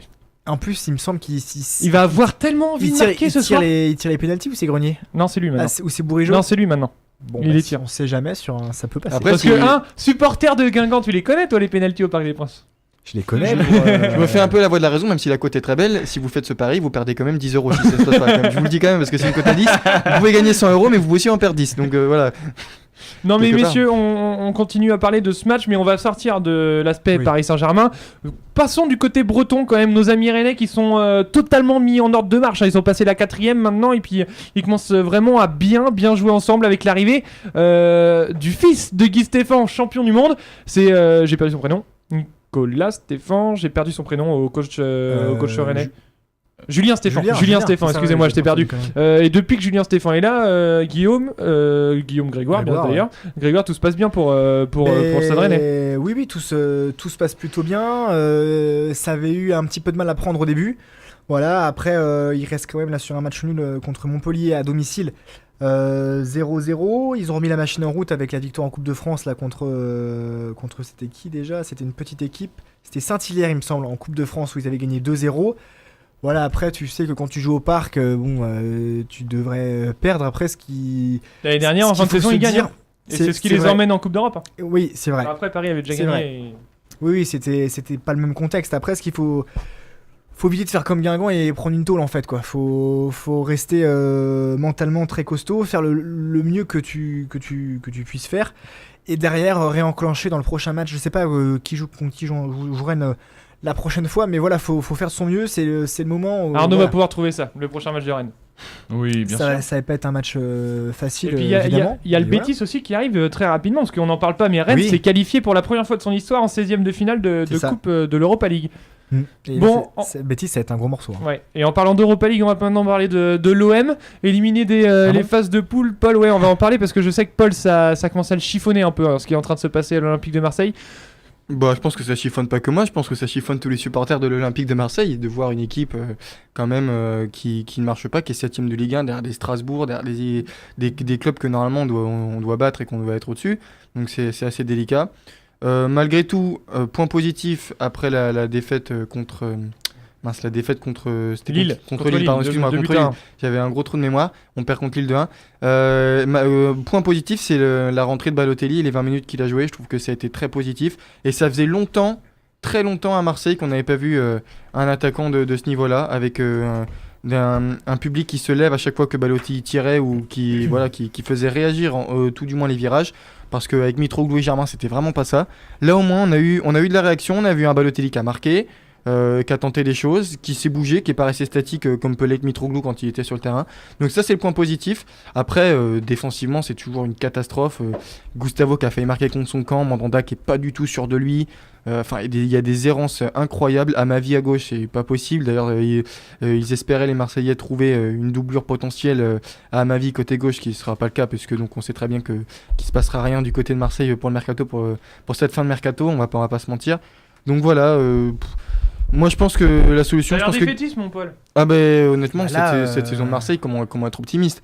Et je pense que Garcia de lui-même partira pas, parce que les supporters attendent le départ de Garcia, mais Garcia lui-même partira pas parce que ça se voit, hein, c'est un mec qui est vachement orgueilleux. Mais je pense pourtant qu'il devrait partir et que les dirigeants Marseille devraient le faire partir. Merci à lui, il nous a fait une super saison l'an dernier, c'est vraiment je suis très content. Tu voudrais qu'il le garcie? Gracie.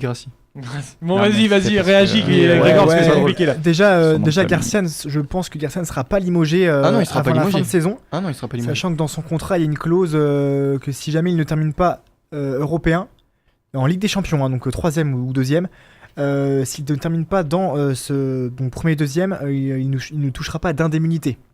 Donc je sais De pas départ. de départ, voilà. Donc je sais pas à combien ça s'élève. Donc déjà ça c'est calme. une information à savoir, voilà.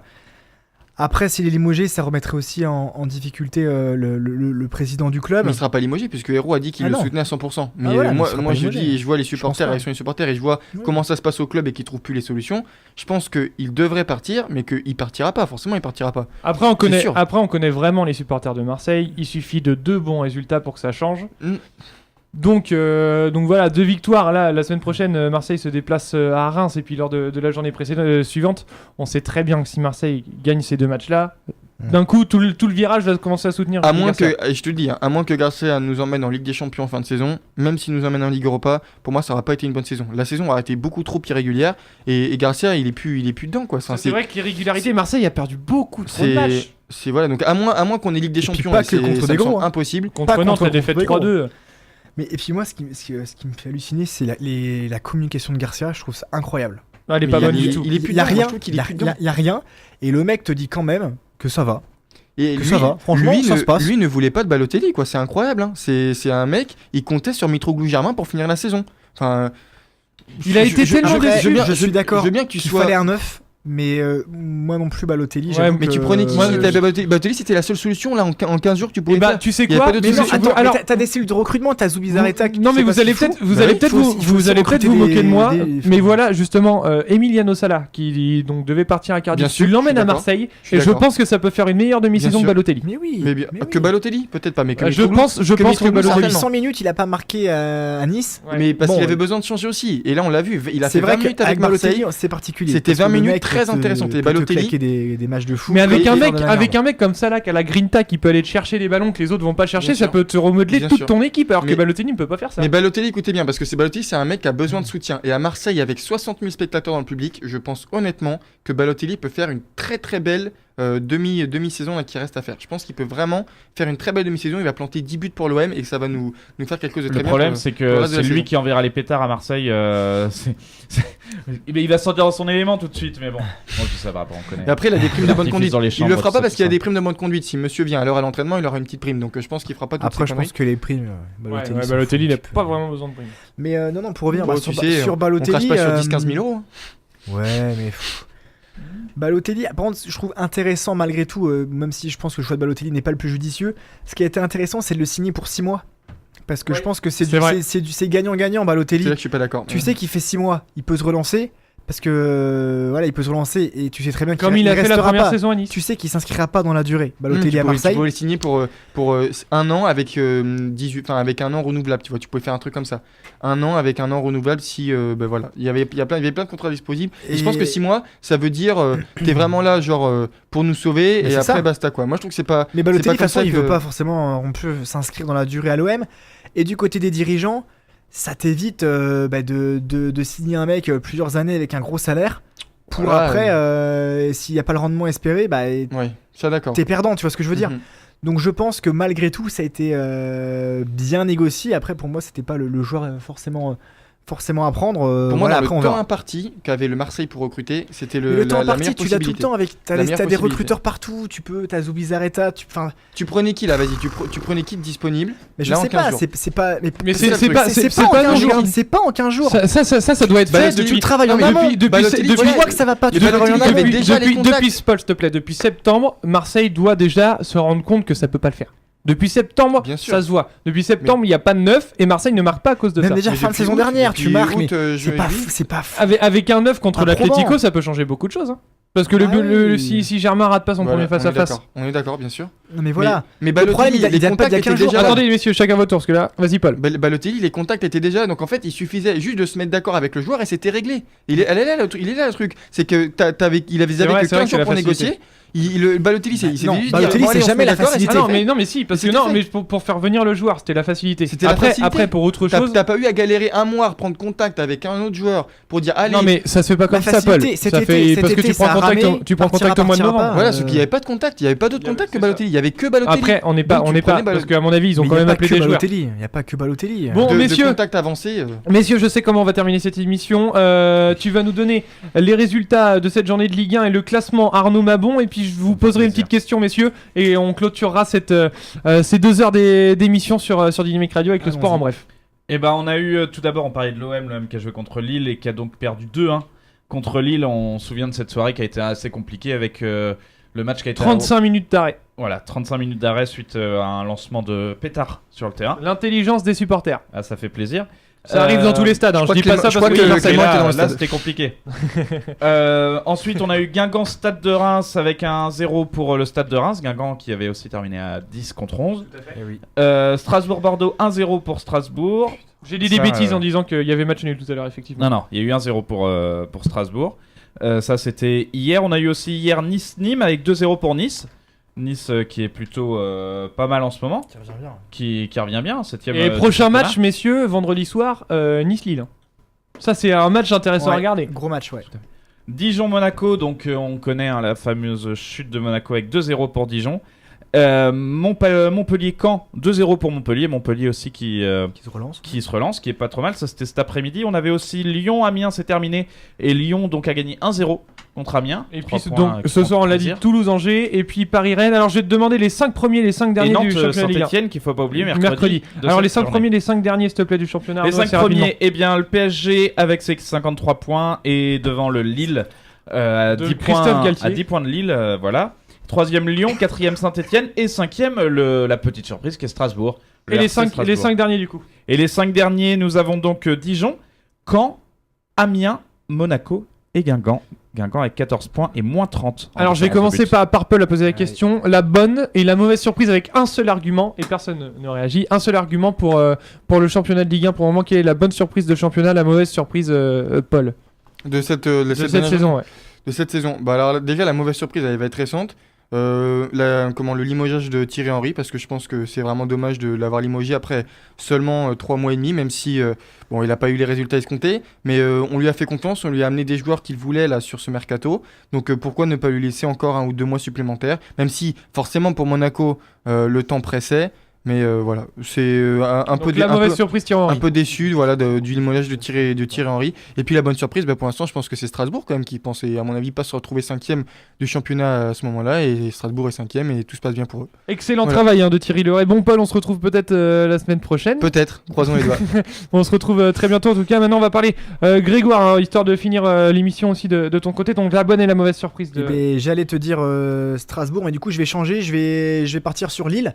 Lille qui m'impressionne cette saison. L'année dernière, ils ont frôlé, c'était la course au maintien. Ils avaient signé Galtier. Et Galtier fait un énorme travail. En pompier. Et là, cette saison, le trio Iconé, Bamba, Pépé marche sur l'eau. Le bip bip, ouais. Et franchement, incroyable la saison qu'ils font. Deuxième, 43 points. Voilà, et la mauvaise surprise du coup. Et la mauvaise surprise, moi je suis supporter Guingampais, donc je vais parler de Guingamp. Je voulais aussi faire du Thierry Henry, donc je vais changer tout ça.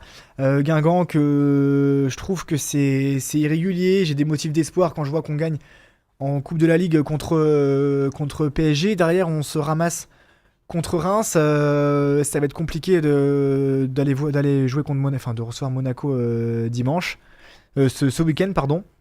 Mercredi, je dis n'importe quoi. Ça va, toi ? Et donc voilà, saison interminable pour Guingamp. Ah, et merci, on se retrouve sûrement peut-être la semaine prochaine également, Grégoire. Et puis pour terminer, on va terminer avec notre ami Angevin. Donc, alors, plus mauvaise surprise, et puis ça sera terminé pour nous ce soir. Alors, la meilleure surprise, c'est le PSG. Hein, on les voyait pas venir cette année encore. Ils nous surprennent de saison en saison. Très belle surprise. Et premier du championnat avec une équipe comme ça, on peut vraiment les féliciter. Et très bonne surprise. La mauvaise surprise, je vais être quand même comme Paul, c'est Monaco. Hein. On avait envie d'y croire avec cette arrivée de Thierry Henry. C'est facile de dire ça. Et, mais à un moment, on amène une tête d'affiche, etc. Et on a quand même Monaco, c'est un des piliers du championnat. On a envie de les voir, on a envie de... Tout ça pour se retrouver avec Franck Passy quand même. Bah ouais. Et le retour de Leonardo Jardim. Vraiment, Monaco, ça fait 3 mois de vacances et 8 millions. Merci messieurs, merci Paul, merci Grégoire, merci également à Arnaud, à Maxime qui nous a répondu au téléphone, et Nicolas Fradin, Fabien Lévesque qui a bien voulu répondre à nos questions, et puis Anthony Brulez. On se retrouve sûrement la semaine prochaine. Pour l'instant, c'est Nirvana Smells Like Teen Spirit, et je vous souhaite une excellente semaine. Salut à tous. Ciao. Salut.